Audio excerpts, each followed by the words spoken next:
خاص کر سب سجدہ کریں گی۔ احناف انہیں بتاتے ہیں پیٹ رانوں سے لگا لے اور بازو پورے زمین پر بچھا دے اور زمین سے چپک کر سجدہ کرے۔ اللہ کے رسول نے فرمایا یہ کتے کی بیٹھک ہے، کتے کی بیٹھک۔ حدیث میں مثال ہی اس کو کتے کی بیٹھک سے دیا ہے۔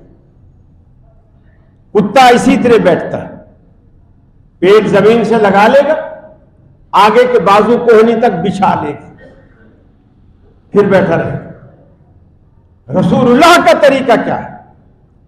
پیٹ کو ٹانگوں سے، رانوں سے جدا رکھے، زمین سے بھی اٹھا کے رکھے، رانیں سیدھی رکھے اور بازو آگے بڑھا کے سر دونوں ہاتھوں کے درمیان میں رکھے، کوہنیاں فاصلے سے رکھے۔ صحابہ کہتے ہیں کہ رسول اللہ صلی اللہ علیہ وسلم جب سجدہ کرتے کوہنیوں کے مابین اتنا فاصلہ ہوتا کہ اگر بکری کا بچہ اس کوہنی کے بیچ میں سے گزرنا چاہتا تو گزر جاتا، بکری کا بچہ۔